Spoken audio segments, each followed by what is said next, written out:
کہ صحابہ کرام رضوان اللہ اجمعین نے زبان سے نیت کیوں نہیں کی. میں نے کہا دیکھیں ان کا ترک بدعت اس لیے نہیں، اور انہوں نے زبان سے نیت ان کو ضرورت ہی نہیں تھی کہ جب دل میں خیال اتنا مضبوط تھا کہ ان کو زبان سے دہرانے کی ضرورت نہیں صحابہ نے کیوں نہیں کی. تو میں نے کہا یہ بتاؤ نبی پاک صلی اللہ علیہ وسلم نے صحابہ کو ایک کام سے روکا، بخاری شریف کی حدیث ہے، بلکہ اس میں وعید حضور نے بیان کی.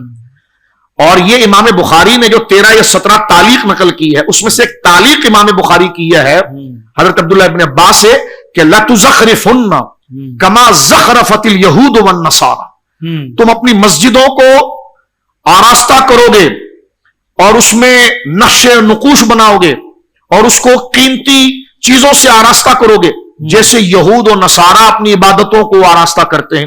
اب آپ دیکھیے ایک مثال ابو داؤد شریف میں آتا پوری صحیح حدیث آتی ہے وما امرت بتشیید المساجد، یہ حضور کہہ رہے ہیں یعنی یہ حضور کا نہیں کا حکم یعنی شریعت جاری ہو رہی. وما امرت جیسا امرت معروف ہے یعنی امر بالمعروف ہے تو وما امرت یہ نہیں انل منکر ہے، یہ شریعت ہے.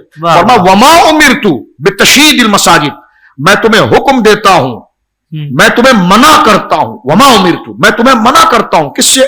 بتشیید المساجد، کہ مسجدوں میں چونا نہیں کرنا، مسجدوں کو رنگنا نہیں. میں کہتا ہوں اس وقت اگر آپ مسجد میں خوبصورتی اور زینت کا معیار دیکھنا چاہتے ہیں تو سب سے بڑی مسجد تو مسجد نبوی شریف ہے کہ کون سا کمال کاریگری کا کون سا حسن وہاں پر موجود نہیں ہے. لیکن اب پوچھا جائے کہ حضور نے جس کام سے منع کیا تھا تو جس پختہ ممبر پر بیٹھ کر آپ یہ فتویٰ جاری کر رہے ہیں تو حضور نے تو یہی بنانے سے منع کیا تھا. اللہ اکبر، واہ واہ واہ واہ. جس مسجد پر آپ نے جناب یہ فلاں جگہ سے منگایا گیا اتنے پاؤنڈ کا اتنے ڈالر کا اتنے لاکھوں کا یہ قالین لایا گیا، حضور نے اسی سے تو منع کیا تھا. عجیب بات ہے جس سے حضور نے منع کیا اس کو لگا کر بات کی جا رہی ہے اور جس کو حضور نے کبھی منع کیا ہی نہیں ہے اس کے پیچھے پڑا جا رہا ہے. اب اس پر محدثین، میں آخری جملہ عرض کر، محدثین اس پیچھے آ گئے کہ بھائی مسجد تو پختہ بننا شروع ہو گئی ہے، آخر اس کی وجہ کیا ہے؟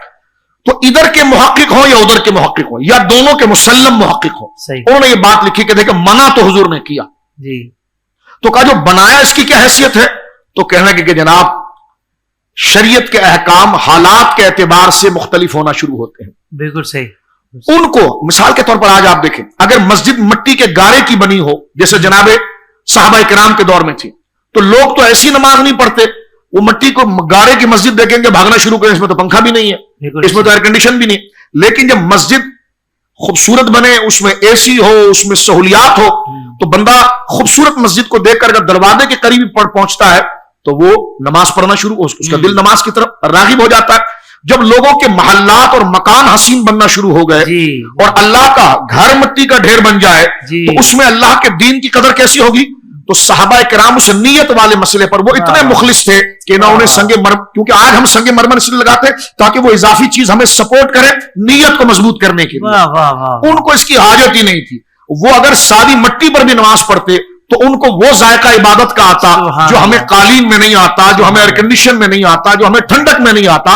تو پتا چلا صحابہ کرام اپنی عبادت میں اتنے مخلص تھے کہ ان کو سائڈ کے کسی سپورٹ کی ضرورت نہیں تھی، ہمیں ضرورت تھی اس لیے مسجدیں پختہ بنی. یہی مسئلہ گویا کہ زبان سے نیت کرنے کا آ گیا. تو صحابہ کرام نیت میں اتنے مخلص تھے کہ ان کو زبانوں سے تکرار کی حاجت نہیں تھی.